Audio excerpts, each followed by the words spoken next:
Hi, I'm Rene Michau. I'm the Global Head of Digital Assets at Standard Chartered. I sit within the investment bank, but I work across the firm, both with our SC Ventures division and the companies we've launched through Ventures, but also with our wealth and retail business on all of the digital asset initiatives that we do. And I work with the management team and our strategy team on how we're thinking about positioning the bank for a digital asset future.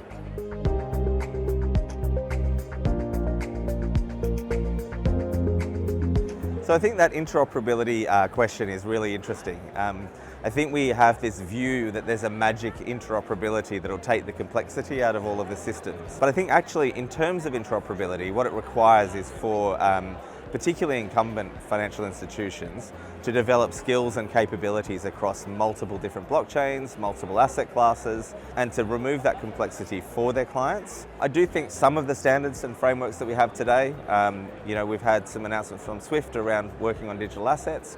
The standards frameworks that Swift has come up with, I think, are really useful. And I think we can leverage some of that going into interoperability in the future. I do think we all need to continue to focus on building capability in digital assets and thinking about how different digital assets ecosystems will work together and will interoperate.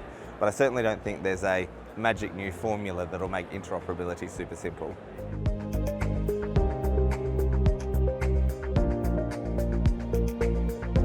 It's really evident from the growth of stablecoins that the utility of a 24/7, 365 version of fiat currencies that can transact across borders is proving out to be a very useful use case and shows us that we need to move to a world where this is possible. I think that when you start with an internet-based network with value embedded in it, like a cryptocurrency or like a stablecoin on a large-scale public blockchain, this new operating system and new format for financial products is helping us really rethink the right way to do correspondent banking globally. So I do think there is an opportunity for disruption. I certainly think there's an opportunity for banks to look at how things are done today and find better ways to do them as well.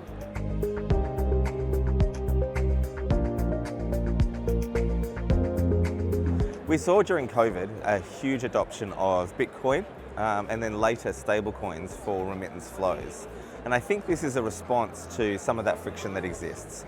Often remittances do have high fees and high complexity.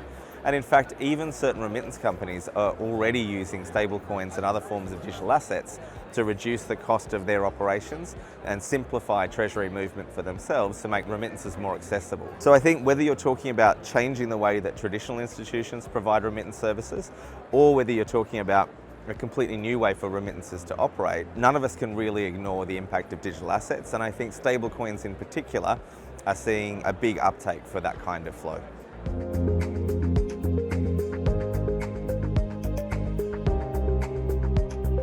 So I think that it's important in any community in which you operate to be connected to that community and to try and be a force for good. As banks, we have a social obligation to provide economic access to people who need it. We need to do that within a licensed framework, but we can't do that all on our own. Particularly, you mentioned a couple of the crypto-specific partnerships that we've entered, and we work very closely with a lot of members of the ecosystem. We think it's absolutely essential that large balance sheet commercial banks are engaging in a positive way with fintechs and crypto firms.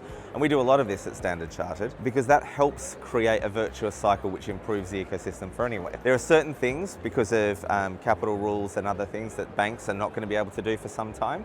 So partnering with some of the crypto native firms which are non-banks helps to unlock a broader set of solutions for our clients and for the communities in which we operate.